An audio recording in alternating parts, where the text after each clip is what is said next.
Jalan Johar, diapit persawahan dan hampir tanpa penerangan. Malam itu seperti biasa, Prapto sibuk di area kerjanya yang tak jauh dari Jalan Johar.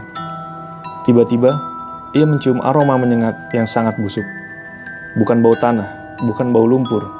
Dan disitulah Prapto melihatnya. Dua sosok, berdiri tegak tak jauh dari tempatnya bekerja. Pocong.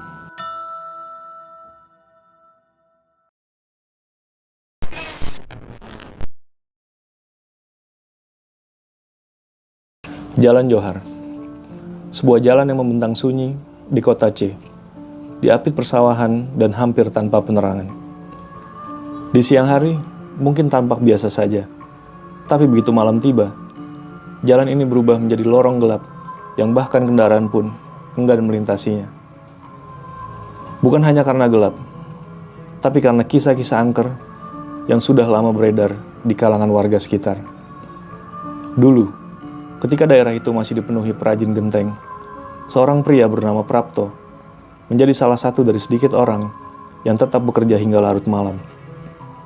Baginya, malam bukan alasan untuk berhenti, justru waktu paling tenang untuk menyusun cetakan tanpa gangguan. Malam itu seperti biasa, Prapto sibuk di area kerjanya yang tak jauh dari Jalan Johar. Lampu Petromax kecil menemani setiap geraknya. Tiba-tiba, ia mencium aroma menyengat yang sangat busuk. Bukan bau tanah, bukan bau lumpur. Bau itu asing dan menjijikan. Perasaan Prapto mulai tidak enak. Prapto berhenti bekerja. Ia mengedarkan pandangan ke sekitar, gelap dan sepi. Tapi bau itu semakin kuat. Dan disitulah Prapto melihatnya. Dua sosok, berdiri tegak tak jauh dari tempatnya bekerja.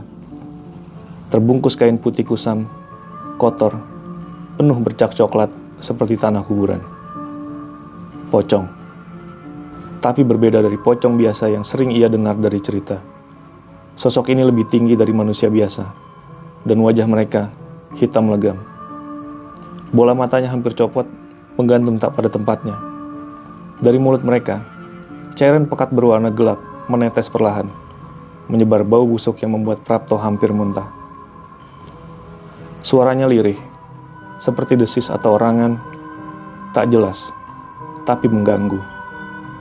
Tubuh mereka bergoyang ke kanan dan kiri, perlahan, seperti diterpa angin yang tak terasa. Untuk sesaat, Prapto membeku, rasa takut mulai menyelimuti. Tapi rasa takut itu tak bertahan lama. Prapto ingat sesuatu, keluarganya, mulut yang harus diberi makan, tanggung jawab yang lebih besar daripada ketakutan akan makhluk seperti itu. Dengan suara yang cukup keras dan nada yang penuh tekad, ia berteriak ke arah dua makhluk itu. Bukan dengan doa, bukan pula dengan ancaman, tapi dengan logika yang sederhana dan tulus. Ia menyampaikan bahwa dirinya sedang bekerja mencari nafkah, dan jika ia takut hingga tak mampu bekerja, keluarganya tidak makan.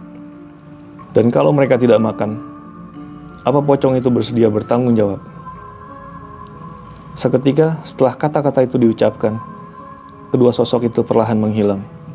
Tak ada suara, tak ada bayangan, tak ada jejak. Hilang begitu saja, seolah larut dalam malam. Prapto pun melanjutkan pekerjaannya. Tangannya tetap gemetar, tapi hatinya sudah lebih kuat. Esok harinya saat menceritakan kejadian itu kepada beberapa orang, ia menutup kisahnya dengan kalimat sederhana, tapi begitu membekas. Lebih menakutkan gak bisa makan daripada ketemu setan. Dan sejak malam itu, cerita tentang Jalan Johar dan keberanian seorang Prapto jadi legenda kecil di kalangan warga. Sebuah pelajaran bahwa rasa takut bisa kalah oleh rasa tanggung jawab. Dan kadang, bahkan makhluk halus pun tahu kapan harus mundur.